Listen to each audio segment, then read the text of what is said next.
city like Rick and Morty. I can tell you how I got here, but right now that ain't important. I'm a bonus foreign love, feel like I should be deported. I fill my heart with foreign love, feel like I should be deported. Swear to God I want this Gucci even when I couldn't afford it. Swear to God I want this Louis. Let's go, baby. I am ready. Dude, I am fired up. I'm so excited for this, you guys. I got a treat for you today.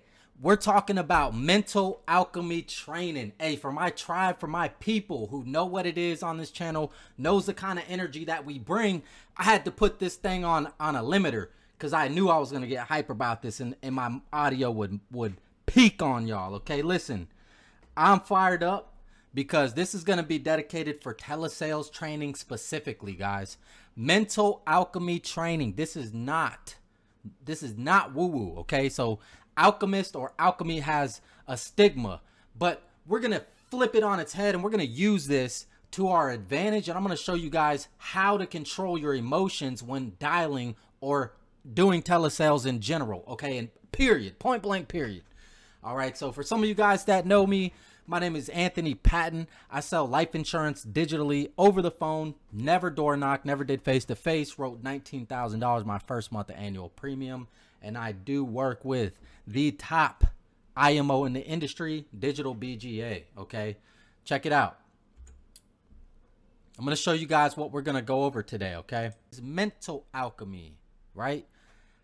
We're going to go over what is motivation and mindset. Guys, this is the main reason I created this, because our industry is oversaturated with a bunch of mindset techniques, and everybody has tried and done courses and done all types of things for motivation. I have, how do I get the right mindset for this? Everything is just based around mindset. It's the same information that's regurgitated, right, by a lot of gurus out there who don't even practice what they preach, and it shows in their daily lifestyle habits, okay? One thing you're going to know about me, we try to keep an even layer across the board in our lives, okay? So we're talking about mentality, we're talking about physically, we're talking about family-wise as well. So look, we're going to go over morning routines and rituals, why that's important, okay? Why are morning routines and rituals important? It's not even anything like you've ever gone over before. I promise, guys. You're gonna want to stick around for this. So the momentum of habits, okay?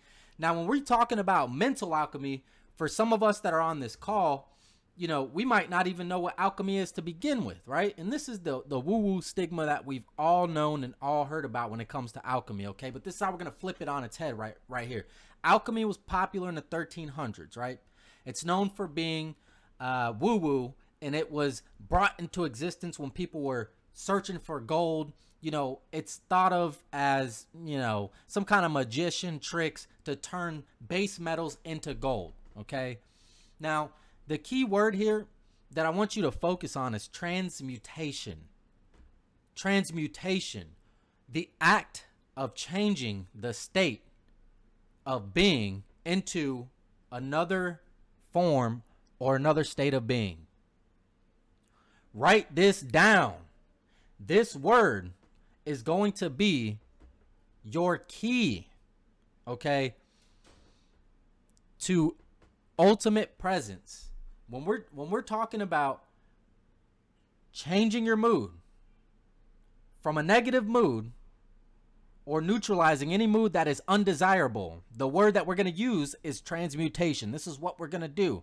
Listen, when you guys get into a bad mood, I want you to hit the mat. Mental alchemy training. Hit the mat. And we're going to transmute any negative emotion or undesirable emotion into a desired or a neutralized position so that we can clear our conscious, clear our thoughts, okay, and direct them to where they need to be so that we can get out of an auto-suggestive state, okay? What does this have to do with sales? What does this have to do with my mindset? Alchemy in action. What are some chemicals that naturally occur in our brain? If I'm going to get you guys behind me on this, okay, I need to give you guys some facts, because I know the people that watch my videos are highly intellectual. You guys like to break every little thing down, and it's kind of comical because you guys are just like me, okay? So what are some chemicals that naturally occur in our brain? Dopamine, oxytocin, just a few endorphins in there. There's plenty more. I'm not a neuroscientist or anything like that, right? But do they affect how we feel? Like, does how we feel have an effect on our production, right? When we're on the phone and we're closing a client, if you're in a bad mood, do you think that's going to affect how you sound, how your voice is conveyed on the other end of the line? Think about that for a second, right? And the real question here is, can we alter these chemicals to summon a specific feeling, right? Or maybe can we just negate the effects of a negative mindset, of a negative mood, if we're just in a bad mood, right? We're talking real life here, guys. We're talking single moms, healthy relationships, even in marriages where people fight, right? Things happen. Kids got school, kids get sick, and you still got to work. Hey, the bills still got to get paid, right? So when we come across these obstacles and we convey that, the clients that we speak to, they can hear that negativity in our voice. They can hear it in our tonality, right? So clearly it does have an impact on our production. We can all agree on that, guys. I know we can. So can we alter these chemicals to maybe negate a specific feeling? We don't necessarily have to summon anything, right?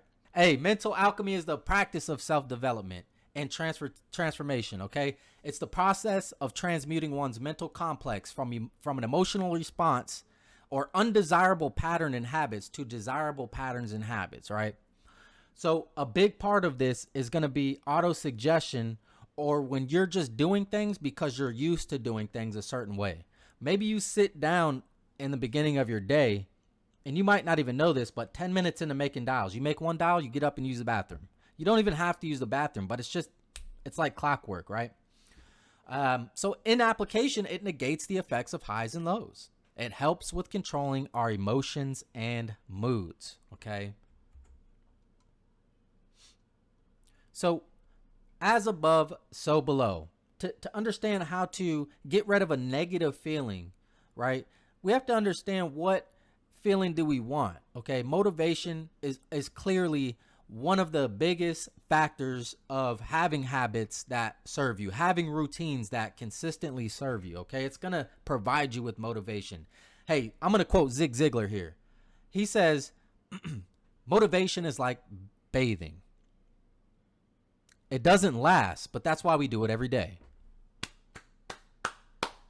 Shouts out to you, Zig Ziglar. You understand what it means to be a human being, okay? So nothing lasts, okay? Nothing is here.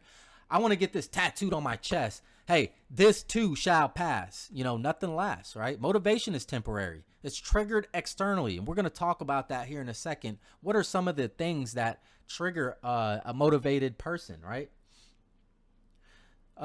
So here's a few dopamine triggers, right? And dopamine is the primary source of your motivation for most people. So food. I mean, when we get hungry, we're motivated to eat. We're going to find some way, shape, or form to eat, sex or attraction, right? Or sexual attraction, if you will. So whether it be the same sex, the opposite sex, whatever floats your boat. Okay. A lot of people are motivated to change their appearance, get a haircut, shave. It's just a human instinct. A lot of these are human instincts. Okay. A very big dopamine trigger for me, and I'm pretty sure for everybody else that's watching this, is going to be music, right? One for my wife in particular, spending money. That's a big dopamine trigger. Hey, for me too, guys. Sometimes when I'm in a bad mood, I find myself spending money. It's not a healthy trigger for motivation, but it damn sure motivates me to get some more money, right? And get me back on the phone. What about making money? Okay, the complete opposite. Remember, as above, so below. Making money also gives you a dopamine trigger, right? Hey, did you know your posture, the way you sit, the way you talk, the way you project your voice can give you confidence? Right? Confidence is also another form of motivation. Okay. Wouldn't you agree? If you're confident, you would think nothing could stop you at whatever it is you're doing, whatever it is you're confident in doing. Okay. You're going to be motivated to do that. Social media. Okay. This is also can turn into an unhealthy addiction or a dopamine trigger. Every time you open that phone, you're looking for a like, right? Are you looking for that notification bell, friend request, whatever it is?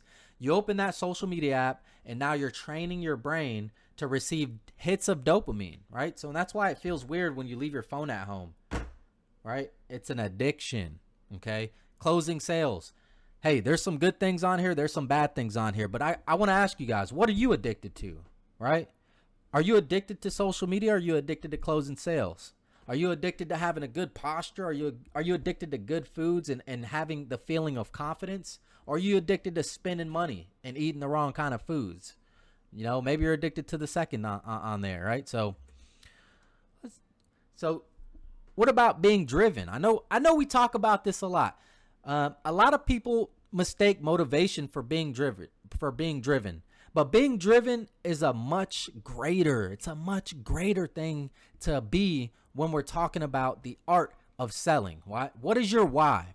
Is it money? Well, why do you want the money? Money is just a shallow thing. It's just a mode of trade, right? Find the root of your beliefs about sales and about life insurance. Allow that reason to drive your success when you feel down and out, okay?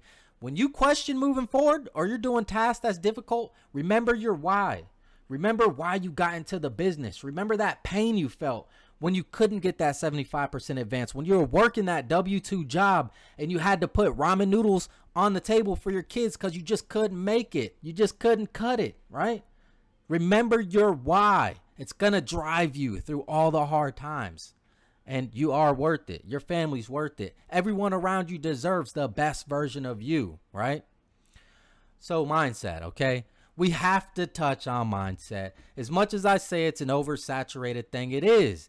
But it still doesn't take away the core value of mindset. Habits of mind formed by previous experience. So this is another form of autosuggestion, guys. I'm big on not being unconscious throughout my day, okay? I need to sit back. And if I do take the route of autosuggestion, I want to make sure my autosuggestion is so savage that it's telling me and suggesting me to do all the things that most people aren't willing to do. So even on my days that I'm asleep, even on my weakest days, I'm coming through with the best. Okay, I'm coming through with the best of productivity. I'm coming through with the best activity, and I'm coming through to smash that leaderboard, guys. So, hey, you ever heard some old auto-suggestive mind things, right? Like you can't teach an old dog new tricks, right? Or maybe you used to tell yourself, or still do, I was never really good with relationships. Maybe that's just something that's auto-suggesting in your brain. Does this sound familiar? When it comes to food, hey, I'll spend money on anything, right? Hey, I don't mind dropping a little dime on a little food time. You know what I'm saying? So how can we shatter those limiting thought patterns? These aren't things that we're saying because we're thinking about them. They're saying them because they're patterns. You don't really ask yourself, hey, I was never really good with the relationships. Is that true? Is that a true statement though? Right? I'm sure you guys have a friend. I'm sure you have at least one friend. Well, if that is true, then how the heck did you get the friend? Right? So these are all just limiting beliefs, and they're attached to a deeper core value that needs to be changed. We need to rewire the way that you're thinking about yourself. And the only way to do that is to dissolve that ego, to get rid of the auto-suggestion, become present in this current moment in time, right? And then that way we can observe how we're talking to ourselves and what we're attaching to, right? What our ego is attaching to and why it's afraid to dissolve that identity, okay? How do we reprogram our mindset? The first step is to become aware of our mindset through discipline. I'm going to repeat that again because this is huge. Become aware of our mindset through discipline, right? What are you telling yourself when you get out of bed every morning? Are you grateful for another day? Are you just grateful to be able to open your eyes? I want you to do a Google search real quick. Search how many people die every single day. How many people go to bed and never wake up? When you write that number down, be thankful that you're not a part of that number. This is step number 2. So once we become aware of our mindset through our daily disciplines, we need to decide to consciously rewire our mindset. We need to be in the now. Once we make that decision, okay, make it right now. Address at least one limiting belief. If you guys take anything from this video, write this down. Write down at least one limiting belief that you're telling yourself about money, about telesales, about why you feel like you can't make dials, about why you think the leads suck, okay? Write down one thing, just one limiting belief. And we're going to track and reevaluate. We're going to take self-inventory, okay? We can do this with our morning entries, right? What is a morning entry? Well, make this a part of your morning routine through discipline. Think about how certain things affected how you project yourself onto other people after you do them, okay? Think about limiting beliefs that we're telling ourselves. Take inventory, okay? Decide to consciously rewire your mind settings and track and reevaluate the new things that you put into your life, right? Hey, always remember, telesales is just a numbers game, and it's also just a mindset game, guys. Okay? Say that's for love. It's hot and I'm blowing up. I adopted the formula.